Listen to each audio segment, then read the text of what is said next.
આજે આપણે આ વિડીયોની અંદર પ્રાચીન ભારતના ચારેય વેદો વિશેની વિગતવાર માહિતી મેળવીશું. સૌપ્રથમ આપણે વાત કરીએ ઋગ્વેદ વિશેની. તેના પુરોહિતોને હોતૃ તરીકે ઓળખવામાં આવતા હતા. ઋગ્વેદનું મુખ્ય કાર્ય હતું દેવોની સ્તુતિ કરવી અને ઋગ્વેદનો ઉપવેદ છે આયુર્વેદ અને આયુર્વેદના રચયિતા છે ધન્વંતરીજી. તો ઋગ્વેદની વિશેષતા વિશે વાત કરીએ તો સૌથી જૂનામાં જૂનો વેદ છે અને સૌથી વિશાળ વેદ છે અને ઋગ્વેદના ત્રીજા મંડળની અંદર ગાયત્રી મંત્ર તેમજ દસમા મંડળમાં આપણને વર્ણ વ્યવસ્થાનું વર્ણન જોવા મળે છે.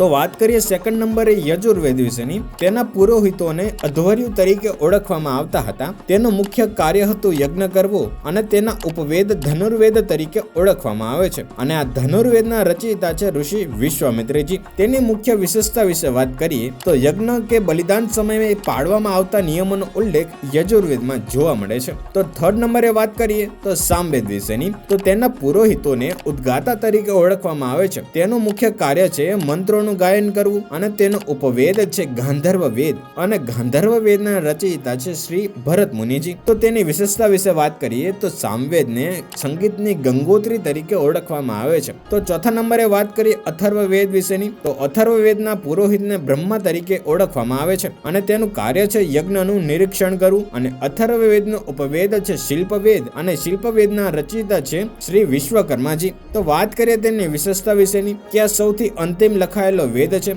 આની અંદર આપણને જાદુ ટોણા, વશીકરણ, અમુક અંધશ્રદ્ધાને અનુલક્ષીને નિયમો અને ઔષધિઓનો ઉલ્લેખ આપણને અથર્વવેદની અંદર જોવા મળે છે. સો વાલી મિત્રો, શું આપના બાળકને ભવિષ્યની અંદર યુપીએસસી પાસ કરીને આઈએએસ કે આઈપીએસ ઓફિસર બનાવવા માંગો છો તો આજે જ early bird IAS application download કરીને તેઓનું જનરલ અવેરનેસનું બેઝિકથી લઈને એડવાન્સ સુધીના કોર્સ અવેલેબલ છે.